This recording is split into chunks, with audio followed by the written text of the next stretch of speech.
Michel नाम का एक लड़का दिखाया जाता है। उसकी एक क्लासमेट थी जिसे वह पसंद करता था और आज उसी के साथ मिशेल की पार्टी थी। उसने कभी भी अपनी क्लासमेट को यह नहीं बताया कि वह उसे पसंद करता है। वह बहुत ही शांत स्वभाव का था। वह उसकी तस्वीरें लेता था और वीडियो बनाता था, बाद में उन्हें देखता था। एक दिन स्कूल में एक महिला पुलिस ऑफिसर आती है। वह सबको बताती है कि तुम सब पहले से जानते हो, तुम्हारा एक क्लासमेट कई दिनों से गायब है और उसे ढूंढा नहीं जा रहा। असल में वह महिला पुलिस ऑफिसर मिशेल की माँ होती है। क्लास में बैठे हुए अचानक मिशेल की नाक से खून बहने लगता है।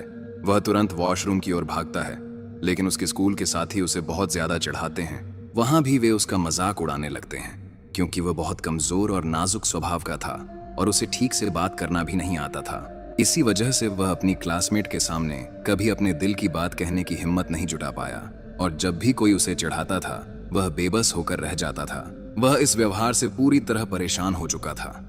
वह अक्सर सोचता था, काश किसी दिन मैं इन्हें सबक सिखा पाता, लेकिन उसके पास इतनी ताकत नहीं थी कि वह कोई कदम उठा सके। आज की रात के लिए मिशेल बेहद खुश था, क्योंकि उसकी क्लासमेट के घर पार्टी थी और वह वहां जाने के ख्याल से ही बहुत उत्साहित था। वह एक कॉस्ट्यूम की दुकान पर जाता है, जहां वह फैंसी ड्रेस पार्टी के कई तरह के कपड़े देखने लगता है। तभी एक छोटा बच्चा उससे कहता है कि मैं तुम्हें एक सुपर हीरो कॉस्ट्यूम देता हूँ। यह एक रहस्यमयी कॉस्ट्यूम है।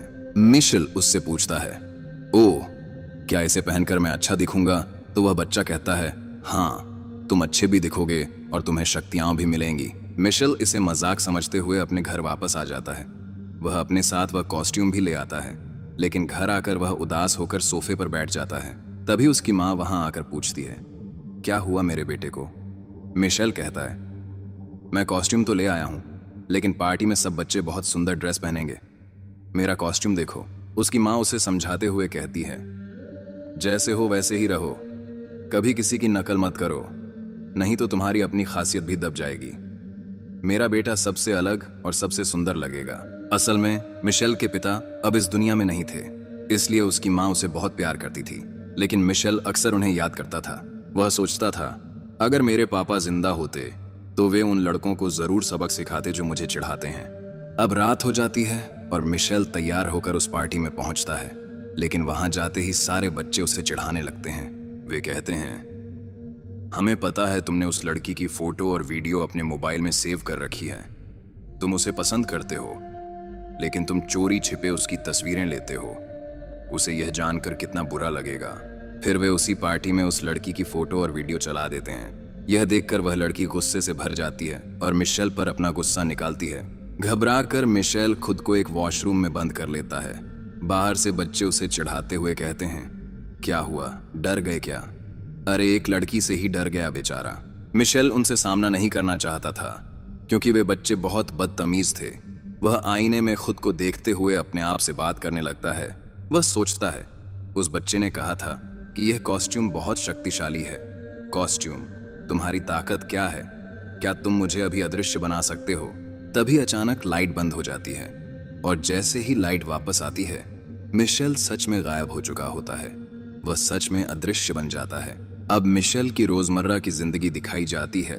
जब वह सुबह उठकर ब्रश करता है, तब साफ हो जाता है कि वह सच में अदृश्य हो चुका है।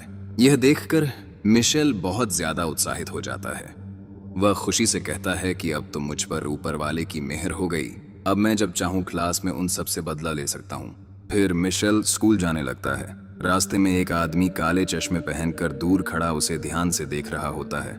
किसी तरह मिशेल क्लासरूम में पहुंच जाता है, लेकिन अब वह किसी को दिखाई नहीं दे रहा होता, क्योंकि वह पूरी तरह अदृश्य हो चुका है। अब मिशेल इस ताकत का फायदा उठाने लगता है। वह टीचर पर स्याही फेंक देता है और टीचर को लगता है कि यह काम सामने बैठे किसी छात्र ने किया है, इसलिए वह उस लड़के को क्लास से बाहर निकाल देती है। और मिशेल अपनी अदृश्यता का फायदा उठाकर बाकी छात्रों से भी बदला लेने लगता है। तभी पता चलता है कि स्कूल के 2 और बच्चे भी गायब हो गए हैं और उन्होंने गायब होने से पहले एक वीडियो मैसेज रिकॉर्ड किया था। वे कहते हैं, हम अपनी मर्जी से यह जगह छोड़ रहे हैं। हम अपने घरों से परेशान हो चुके हैं। हम अकेले रहकर अपनी जिंदगी जीना चाहते हैं। उसी दिन एक मनोचिकित्सक स्कूल में आता है। वह बच्चों को समझाना शुरू करता है, तुम सब अभी छोटे हो और माता पिता हर किसी के लिए जरूरी होते हैं। उन्हें सिर्फ हमारी भलाई चाहिए होती है, नहीं तो दूसरों के बच्चे क्या करते हैं उससे उन्हें कोई फर्क नहीं पड़ता। इस सच्चाई को समझने की कोशिश करो।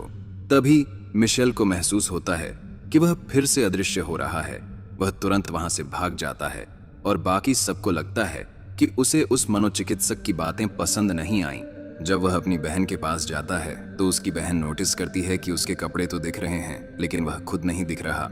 वह हैरान होकर कहती है, भैया आप तो सुपर हीरो हो। तभी मिशेल तुरंत उसके होंठों पर हाथ रख देता है। वह कहता है, चुप रहो, किसी को मत बताना। जब से मैंने वह कॉस्ट्यूम पहना है मैं अदृश्य होने लगा हूं। इसमें जरूर कोई रहस्य है। फिर मिशेल सुनता है कि उसकी माँ किसी से फोन पर बात कर रही है।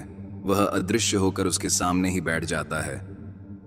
उसकी माँ उसे देख नहीं पाती और फोन पर बात करती रहती है और मिशेल उस बातचीत को सुनकर कुछ अहम बातें जानने लगता है। उसे यह पता चलता है कि वह अपनी माँ का असली बेटा नहीं है बल्कि उसे गोद लिया गया था। यह जानकर वह अंदर से टूट जाता है। वह बहुत आहत होकर वहां से चला जाता है। उसकी माँ को ऐसा महसूस होता है जैसे कोई उसके पास से गुजरा हो, लेकिन उसे यह नहीं पता होता कि उसका बेटा मिशेल अदृश्य हो चुका है। एक दिन मिशेल झूले पर बैठा होता है। तभी एक लड़की उस खाली झूलते हुए झूले को देखती है। वह वहां आती है और उसकी मौजूदगी को महसूस करते हुए उससे बात करने लगती है। मिशेल भी उससे बात करने लगता है लेकिन वह उसे दिखाई नहीं देता। धीरे धीरे दोनों में दोस्ती हो जाती है। अब मिशेल सोचता है कि वह उसे सच्चाई बता देगा कि वही मिशेल है जो गायब हो सकता है और वही उसका दोस्त भी है। लेकिन जैसे ही वह सच बताने वाला होता है एक आदमी उस लड़की का अपहरण कर लेता है। मिशेल उसे बचाने की पूरी कोशिश करता है लेकिन वह नाकाम रहता है। अब दिखाया जाता है कि वह लड़की एक जगह पर होश में आती है जहां उसके आसपास कुछ लोग मौजूद होते हैं। वे उसके शरीर और मुंह की जांच करते हैं। वे यह जानने की कोशिश करते हैं कि कहीं वही अदृश्य होने वाला बच्चा तो नहीं है, क्योंकि उन्हें यह भी नहीं पता होता कि वह लड़का है या लड़की, और न ही उन्हें उसकी असली पहचान पता होती है। जब वे लोग यह मान लेते हैं कि इस लड़की के पास कोई शक्ति नहीं है और कोई दूसरा अदृश्य बच्चा है तो वे उसे 2 और बच्चों के पास छोड़ देते हैं जिन्हें इसी मकसद से वहां लाया गया था। इधर मिशेल सोचता है कि वह अदृश्य होकर जल्द ही उस लड़की को बचाने जाएगा, लेकिन जैसे ही वह अपना कॉस्ट्यूम पहनने जाता है वह देखता है कि उसकी माँ ने उसे धो दिया है और उसके साथ ही उसकी ताकत भी खत्म हो चुकी होती है। वह गुस्से में अपनी माँ से कहता है, आप तो यही चाहती थीं कि मैं कभी सफल न हो पाऊं, वरना आप मेरी असली माँ थोड़ी ही हैं। यह कहकर वह अपनी साइकिल लेकर समुद्र किनारे चला जाता है। उसकी माँ यह सब सुनकर बहुत दुखी हो जाती है और उसे जाते हुए देखती रह जाती है। अब समुद्र किनारे मिशेल की मुलाकात उसी आदमी से होती है जिसने काला चश्मा पहन रखा होता है और जिसे वह पहले भी देख चुका था। वह आदमी उससे कहता है, मेरे पास भी वही शक्तियां थीं जो तुम्हारे पास हैं और तुम्हें ये शक्तियां इसलिए मिली हैं क्योंकि तुम मेरे बेटे हो। वह आगे बताता है कि तुम्हारी माँ के पास भी अदृश्य होने की शक्ति थी, यानी वह उसी आदमी की पत्नी थी। वह अपने बेटे से कहता है, मैं कई साल पहले रशिया में रहता था, लेकिन वहां परमाणु बम के विस्फोट ने सब कुछ बर्बाद कर दिया। उसी परमाणु प्रतिक्रिया से कुछ लोगों में सुपर ह्यूमन शक्तियां आ गईं। ऐसे ही लोगों को इकट्ठा करके एक समूह बनाया गया जिसका नेता बहुत क्रूर और निर्दयी था। वह हमें अपने कब्जे में रखकर अपने काम के लिए इस्तेमाल करता था। कई दिनों तक वह हमें इसी तरह इस्तेमाल करता रहा। उसी दौरान मैंने एक लड़की को देखा जिसे मैं बहुत पसंद करने लगा। वही लड़की तुम्हारी माँ थी। जब तुम पैदा हुए तब हमने सोचा कि नहीं, तुम्हें उस निर्दयी नेता के अत्याचार के बीच नहीं रहने देंगे, इसलिए हम तुम्हें लेकर वहां से भाग निकले। लेकिन उस नेता के लोग हमारा पीछा करने लगे। तभी तुम्हारी माँ ने अपनी जान की कुर्बानी दे दी और हमें वहां से दूर जाने के लिए कहा। वह भी अदृश्य हो सकती थी और उसी समय से वह हमेशा के लिए अदृश्य हो गई। मैंने सोचा कि मैं तुम्हें अकेले इस खतरे भरी जिंदगी में नहीं पाल पाऊंगा, इसलिए मैंने तुम्हें एक पुलिस ऑफिसर के घर के सामने छोड़ दिया ताकि तुम्हारी जिंदगी मेरी तरह ना हो। यह सुनकर मिशेल अपने पिता से पूछता है, तो क्या ये शक्तियां मेरे कॉस्ट्यूम में नहीं थीं बल्कि मेरे अंदर पहले से थीं? उसका पिता मुस्कुराकर कहता है, हाँ मेरे बेटे, ये शक्तियां तुम्हें विरासत में मिली हैं, यही तुम्हारी असली ताकत है। मिशेल के पिता उसे यह भी बताते हैं कि उनके पास दिमाग पढ़ने की शक्ति भी है और जो महिला तुम्हारी देखभाल कर रही है वही सबसे अच्छी है। वह तुमसे बहुत प्यार करती है, तुम्हें उससे माफी मांग लेनी चाहिए। तभी मिशेल की माँ उसे ढूंढते हुए वहां आ जाती है और मिशेल अपने पिता की सलाह मानकर उससे माफी मांग लेता है। दोनों खुशी खुशी घर लौट आते हैं। लेकिन जैसे ही वह घर के पास पहुंचता है, उसकी मुलाकात उसी मनोचिकित्सक से होती है जो पहले स्कूल आया था। वह जानता था कि मिशेल अदृश्य हो सकता है और वह उससे उसके राज जानने की कोशिश करता है। मिशेल उससे बचकर तुरंत वहां से भाग जाता है। दूसरी तरफ वही लड़की दिखाई जाती है जो मिशेल को पसंद करने लगी थी और जिसका अपहरण हुआ था। वह एक जहाज में बंद होती है और वहां से भागने की कोशिश कर रही होती है। वहां एक बहुत तेज रोशनी फैलाने वाली टॉर्च होती है। वह उसे चालू कर देती है और यह एक संकेत बन जाता है। मिशेल तुरंत उस संकेत को समझकर उसे बचाने के लिए निकल पड़ता है। इधर उसकी पालने वाली माँ उसके लिए बहुत परेशान होने लगती है। तभी उसका पिता उसे समझाता है, चिंता मत करो, मिशेल जहां गया है वह जल्द ही वापस आ जाएगा। अब मिशेल पहले से ज्यादा बहादुर और समझदार हो चुका होता है। वह अदृश्य होकर उस जहाज में पहुंचता है और दुश्मनों को आसानी से हरा देता है। वह वहां मौजूद लोगों को बचा लेता है। तभी वह लड़की कहती है, मैं बाकी लोगों को भी बचाना चाहती हूँ। मिशेल उसे अपनी सुरक्षा के लिए एक बंदूक दे देता है, लेकिन अचानक वह लड़की उसी बंदूक को मिशेल की तरफ तान देती है। यह देखकर मिशेल हैरान रह जाता है और उसे शक होता है कि इसके पीछे कोई और है।